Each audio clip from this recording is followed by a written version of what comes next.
doorbell woke me up at night. I think, who can't sleep at 3 o'clock? I went to open it. It turned out to be a friend of mine who lives in a neighboring house. She was all in tears, barefoot, in only pajamas, and muttering something indistinctly. Something must have happened. I poured her hot tea, gave her a sedative, a warm blanket, and began asking questions. Nadia calmed down a little and could speak normally. I came late at night from my sister. My husband was already sleeping on the bed, turned to the wall with a blanket over his head. I think, I won't wake you up. I'll lie down quietly. Then I woke up. My cell phone was ringing. I thought that my mother was in the hospital. Maybe she felt bad and wanted to say goodbye. The mobile phone was lying on the nightstand in the hallway. I had to get up. I pick up the phone, and this is my husband. He says he's staying with a friend and will come tomorrow. I was overwhelmed with heat from head to toe.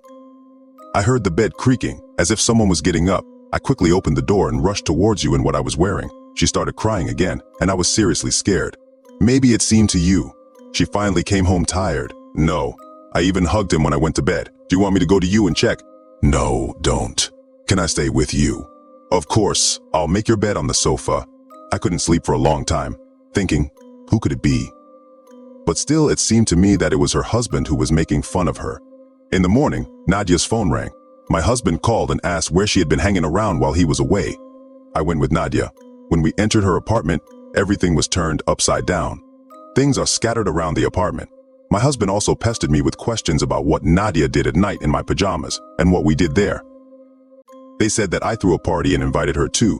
He wouldn't have believed that nonsense about the unknown in the bed. He was still indignant at why Nadia hung up. And then she dialed it herself, laughing and hissing into the phone. Tonight, my husband didn't go anywhere, and Nadia herself went to bed first in order to fall asleep as quickly as possible. A week has passed, and then in the morning, Nadia appears on my doorstep. Killed. Who was killed? Husband. So, tell me, tonight I was woken up by my husband's scream from the kitchen. He shouted, "Don't go away, God help me." I didn't dare go to him, I was scared. I hid in another room. I hear dishes breaking, growling. My husband screaming. I call the police. Then everything became quiet. I knelt down and looked through the crack under the door. It's not small, about 2 cm. I see black legs, but human. My husband's body is stretching across the floor, leaving a bloody trail. It can be seen that the intestines were pulled out. She drags him into the bedroom. It is just opposite the room. Then again, there was a growl and steps into the room where I was sitting. I locked the doors, jumped onto the sofa, sat there, not moving. And this knocks down doors. The doorbell rang, and the police arrived. I hear it come to the door and growl. I scream, call for help. As a result, they knocked down the doors. I left the room horrified by what happened. The police took me to the station and interrogated me there. I explained to them until the morning. They thought they were a thief, but I know they are not thieves. Let's call the priest. So, the apartment is consecrated. Crosses and icons are everywhere. Let's install the camera. As far as I understand, it does not appear during the day. I went to her house, set up a camera in the shape of a bear toy that my friends gave her so I could spy on the girls. In the morning, I took the camera and Nadezhda and I sat down to watch. At first, everything was calm for about 2 hours. Then something started crawling out from under the bed. Black, incomprehensible, eyes glowing, white face, mouth full of fangs and claws on hands. In short, just like in a horror movie. I felt a little scared, and so did Nadia. It approached the camera and smiled, apparently knowing about it, and then the filming ended. Nadia was hysterical and had to be calmed down with cognac until she fell asleep. We decided to watch the video again. The film stopped at the most interesting part, but resumed after 5 seconds. I didn't have time to turn it off. I see it walking back and forth around the room, stopping, looking at the camera, smiling scary and turning its head. I was terribly scared. A vile thought flashed through my head. Go to my brother in another city and leave a note for Nadia, like an urgent business trip. I had a very bad feeling.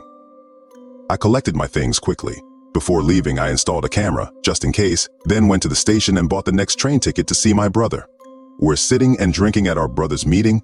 Then Nadia calls me, so quiet. Hello, where are you? What kind of business trip? Urgent. Sorry for leaving me alone, but I would have been fired if I hadn't gone. Calm down, stay with me for now, okay? Do you know how scared I am? How could you leave me alone? Well, I'm not your nanny, I have my own life. I'm sick of your hysteria. Maybe you killed your husband yourself and then came up with all this heresy. Get some sleep. Stupid neurasthenic, you need to drink less. Nadia made me angry. I'm nobody to her. We studied together once and didn't even really communicate. I didn't even believe the video. I thought it was editing. And what? At night, while I was sleeping, I returned to my room and edited it. So, I called work and took 2 weeks off. When I arrived home, I saw the police. They were taking out a body. What happened here? Are you the owner of apartment number 17? Yes. A woman was found in your apartment, hanged. The neighbors began to complain about the smell. It stank for 2 weeks. And there is a corpse. Suicide, most likely. What have I done? I felt guilty. I remembered about the camera, went home, took it and went to the cafe. I didn't want to be left alone. I started watching. Nadia's video message is recorded. I cannot take it anymore. I hear it coming for me. It will kill me. And the incident with the seance is to blame for everything. I didn't want to tell you, but we called the priest immediately after the session. They wanted to summon spirits because they were drunk. Called out. My last request, go to your mother at hospital number 48. Goodbye. I went that same day to her mother. He didn't say anything. He lied that it was working. Later, I moved out of that apartment and deleted the recording. Perhaps if I had stayed then, it would have killed me too.